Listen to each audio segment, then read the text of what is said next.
Welcome back to my stand-up channel. A 31-year-old father has been removed from the heart transplant list at a Boston hospital because he is refusing to get the COVID-19 vaccine, his family said. DJ Ferguson's family say he was first on the list to receive the transplant at Brigham and Women's Hospital, but he is no longer eligible because of his vaccination status, CBS Boston reported.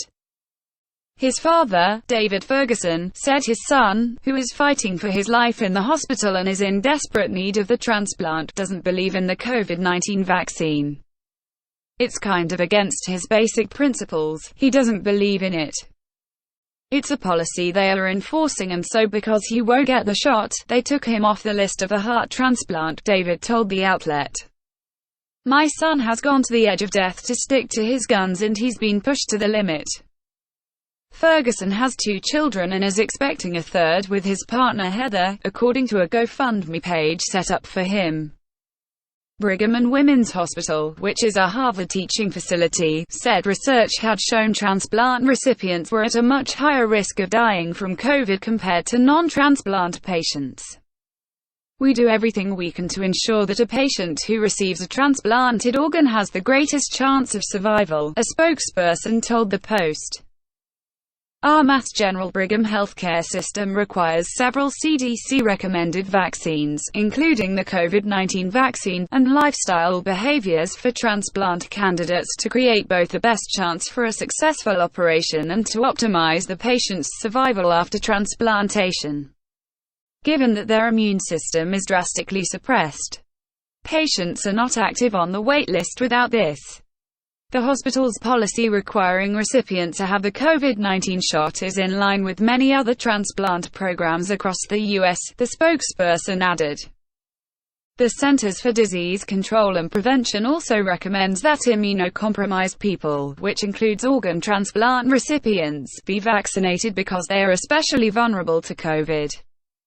The hospital denied that a candidate could be first on the list for a transplant because there are varying levels of priority for allocation of organs. Ferguson's family are thinking about relocating him to another hospital that doesn't have the vaccination policy, but fear he is already too weak to be moved. We are aggressively pursuing all options, but we are running out of time, David said.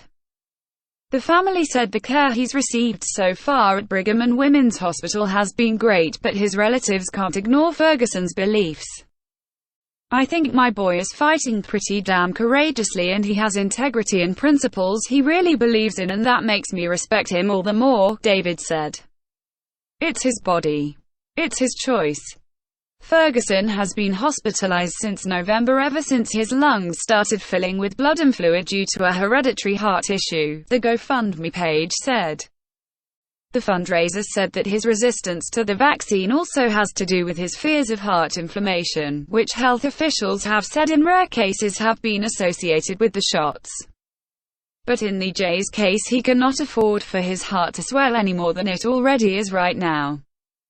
He is at extremely high risk of sudden death if it does, the page said.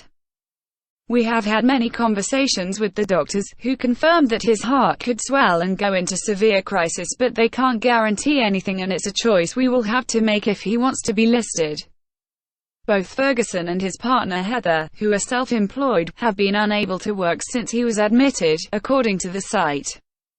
It wasn't immediately clear what Ferguson did for a living, but the site said his job requires much physical labor.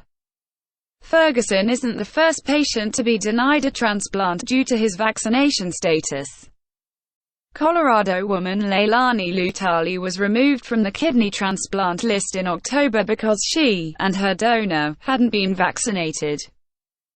UC Health, which operates hospitals and urgent care facilities throughout Colorado, said the COVID vaccine was one of several measures patients needed to take to give the organ the best chance of not being rejected. The health system said the driving force behind its vaccine policy was studies showing transplant patients are more likely to die if they contract COVID-19. The mortality rate for transplant patients who get COVID is more than 20%, according to UC Health. An organ transplant is a unique surgery that leads to a lifetime of specialized management to ensure an organ is not rejected, which can lead to serious complications, the need for a subsequent transplant surgery, or even death, UC Health told the Post at the time. Physicians must consider the short- and long-term health risks for patients as they consider whether to recommend an organ transplant. Ohio man Mike Gannon, who is vaccinated against COVID, was denied a kidney transplant last October because his donor hadn't received her shot. "I don't want to get the vaccine. I've got reasons, medical, religious, and also freedom," the donor, Sue George, told WKYC. Source: nypost.com. Please like, share, and subscribe. Thank you for watching.